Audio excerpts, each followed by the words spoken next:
to your first place teaches you a lot about strangers. They don't always come with warning labels, and sometimes they arise with a smile.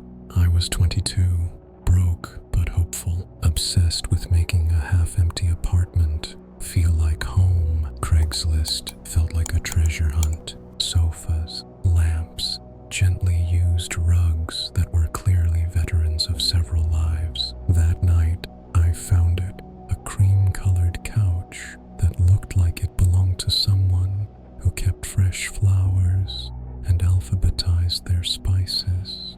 The price? Almost too perfect. So I messaged. He replied within seconds. His name, or the name he gave me, was Mark. He was friendly, too friendly. He kept steering the conversation toward delivery, insisting it would be easier if he just brought the couch to me.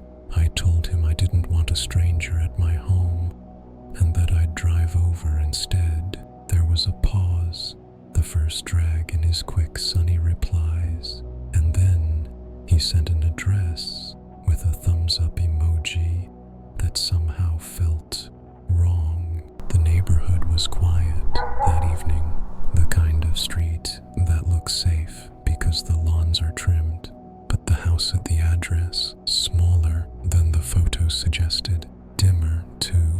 The porch light was off. I rang the bell. The door opened immediately, like he'd been waiting, ear pressed to the wood.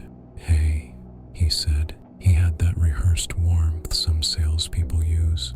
Wide smile, chin tilted, eyes that didn't match the smile. Inside, the living room was sparse, not messy, just emptier than you'd expect from a place where someone lives. The couch was there, technically, but it was not cream. It was stained tea, tired cushions, a tear like a grin stretching across one armrest. "It looks different in person," I said, trying to keep my voice light. He stepped closer than he needed to. "Photos are tricky," he replied. I pressed a hand into the cushion, its side flat under my fingers. The room felt warmer than it should. No family pictures, no books. A faint humming sound came from somewhere down the hall. Mechanical. Freezer. Dehumidifier. But the sound, it made the empty room feel alive in the wrong way. "I'm not interested," I said, straightening up. "Thanks for your time." He didn't move. His smile didn't drop. It just didn't change. "You came all the way out here," he said softly, like a suggestion. I stepped toward the door. He matched the step. When I reached for the knob, his hand touched my shoulder. Not a grab, just the weight of fingers resting as if trying the idea of me on for size. The polite shell cracked just a little. "You sure?" he asked. "We could make a different deal." I pulled the door open. "No." His grin returned instantly, like a mask yanked back into place. "Your loss," he said. I went straight to my car, heart sprinting. In the mirror, the house sat still, black windowed, no porch light, no movement. I told myself I was overreacting. I drove home on streets that felt longer than they were, checked my rearview mirror more than I'd like to admit. When I reached home, I parked under the brightest street lamp, triple locked my door, shower, tea, bed. I wanted the routine, to wash him off me. I woke to metal whispering. At first, I thought it was a dream. The way sound arrives wrong when you're between sleep and waking. Then the whisper became a rattle, definite, purposeful. The front doorknob turning,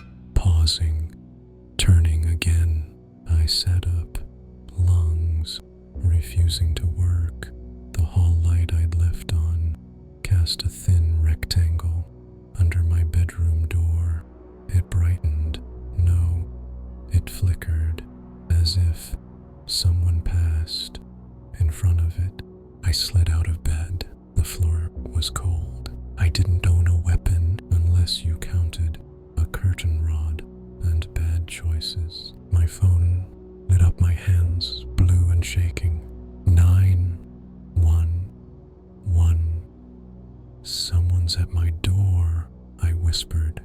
They're trying to get in. The dispatcher's voice was steady. Mine was not. She told me to stay on the line, to move to a closet if I could, to listen for sirens. I listened for anything else. Outside, the careful squeak of my gate, open, pause, closed, footsteps, or the wind, pretending to be footsteps. The sirens took forever and no time at all. When the patrol car rolled up, red and blue painted the walls. The rattling stopped. Silence swelled. 2 officers swept the porch, then the side yard, then the backyard. The gate stood crooked, latch still warm from use. They found nothing else. No broken lock, no footprints on a sidewalk drying from drizzle. They left me with a card and advice you only understand once. Trust your gut. Next time. Sometimes I hear a hum at midnight, mechanical, patient, and I think of a dim room with no belongings. I think of a hand resting on my shoulder like a question I didn't want to answer. I think of how quickly something ordinary, a couch, a smile, a knock, can become a warning. You don't realize the price of too good to be true until you almost pay it. Buying your kid's first car.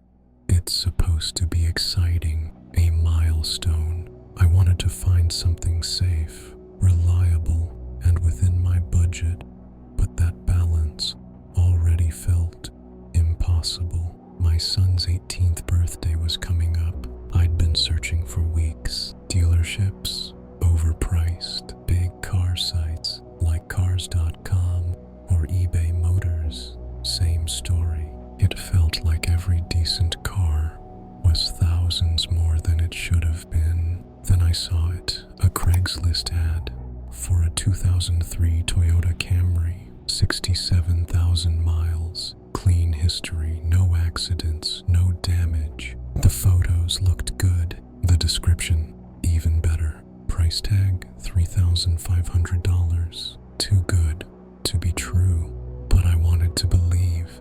I called the number. The man introduced himself as Bob, his voice casual, friendly. He answered every question with practiced ease, no hesitation. He even told me he had the paperwork ready. We set a time to meet that weekend. I pulled together the $3,500 in cash, tucked it into an envelope, and drove out toward his address. A dirt road carried me to a small house, sitting far from the nearest neighbors. The garage door was open. That's when the first red flag hit. Inside were car parts, not neatly stacked spares, but heaps of metal, greasy rags, old seats, broken radios, tires without pairs, like a graveyard for vehicles that never made it back onto the road. But no Camry. The only car on the property was a rusty old pickup, parked crooked near the porch. I checked the house numbers, right address. My GPS confirmed it. The doorbell was missing, just a blank spot where the button should have been. I knocked. The sound echoed dully inside. I waited, knocked again, waited longer. 5 minutes, nothing but the faint whistle of wind across the property. Finally, I pulled out my phone his number again. That's when I heard it, a cell phone ringing, not from somewhere distant, from inside the house. My pulse quickened, each ring echoed faintly through the windows. I pictured him sitting just out of sight, listening, letting it ring, waiting. I stepped back from the door. My gut screamed at me to leave, but then I noticed something in the window to the side of the house, just enough of a crack in the curtain to see a sliver of the dining room. The furniture looked ancient, stiff-backed chairs, table covered in dust, and then movement. A figure, someone standing near the back door, completely still, watching. I couldn't see their face, couldn't tell if it was Bob or anyone at all, but they weren't moving toward the door, just standing there. Every instinct told me to run, so I did. I bolted down the steps, back to my car, locked the doors. My hand shook so hard, I almost dropped the keys. The engine roared, gravel spitting under the tires as I backed out and sped down the dirt road, headlights bouncing across the trees. I didn't look back until I hit the highway. When I did, the rear view showed nothing, just an empty stretch of road. I never called Bob again. I don't know what he was planning. Maybe nothing. Maybe worse than I want to imagine. But I'll tell you this, I'll never trust a Craigslist deal of a lifetime again. Everyone thinks they're getting a bargain the night they meet a stranger in a parking lot. That's how I learned that not every deal on Craigslist is meant to be completed. It started with an ad, an iPhone 5 for $200. The photos looked good. The seller claimed it was mint condition, no scratches, no problems. Just upgrading to the 5C, he said. Too good to ignore. I didn't know much about testing phones, so I asked my younger brother to come with me. He was only 16, but he understood more about SIM cards and settings than I ever would. Safety in numbers, I told myself. We arranged to meet halfway between our towns. The location, a Dunkin' Donuts parking lot, 10 p.m. It wasn't my first choice, but the seller insisted. Quiet spot, he said. Easy to find. I should have paid attention to that word, quiet. When we pulled in, a black Honda Civic sat in the far corner of the lot, engine off, windows dark. Two men stepped out, both bigger than me, shoulders squared, faces unreadable. They didn't look like casual sellers. They looked like a pair on a mission. One of them pulled out the phone. He handed it over with a half smile. My brother checked it, slid in my SIM card, made a call. It worked. The screen was clean, no scratches. For a moment, I felt a flicker of relief. Maybe this wasn't so bad. Then came the switch. Price is $250, the man said flatly. My stomach tightened. Your ad said 200. Yeah, he said, 250. I had the extra cash, but my gut told me not to give in, so I lied. I only brought 200. For a moment, the parking lot seemed to hold its breath. The two men exchanged a glance. Then, without a word, he snatched the cash, shoved the phone into my hand, and turned away. They got back into their Civic. My brother and I returned to my car. I tested the phone, scrolling through apps, dialing my girlfriend just to confirm the signal. Everything worked. 5 minutes passed. That should have been the end of it. But when I looked up, their car was still there. My brother leaned closer. Why aren't they leaving? I didn't answer. I just turned the key, started the car, and eased out of the lot. Headlights flared behind us. The Civic roared to life. They're following us, my brother whispered, mile after mile. Every turn I made, they matched. When I slowed, they slowed. When I sped up, their headlights closed the gap. I pulled off the main road, hoping to lose them on side streets. No luck. The Civic clung to us, its engine growling whenever mine did. My brother's phone had no signal. My hands sweated on the wheel. Finally, I swung into our neighborhood, tires screeching as we turned into the driveway. I killed the engine, shoved my brother out. We sprinted to the front door. The Civic stopped at the curb. Before I could slam the door shut, I heard it, footsteps pounding toward the house. Then came the pop of a silenced shot, hitting wood. Splinters sprayed near the door frame. My brother screamed, and then a voice from across the street. Police, drop it. Our neighbor, off-duty cop, had seen everything.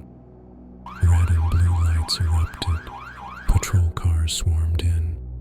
The two men were tackled to the ground before they could even scramble back to their Civic. The iPhone sat heavy in my pocket, but I couldn't look at it, couldn't touch it. The deal had turned into something else entirely, a setup, an ambush, maybe worse. I've never bought anything from Craigslist since. No bargain is worth hearing. A bullet thud against your door.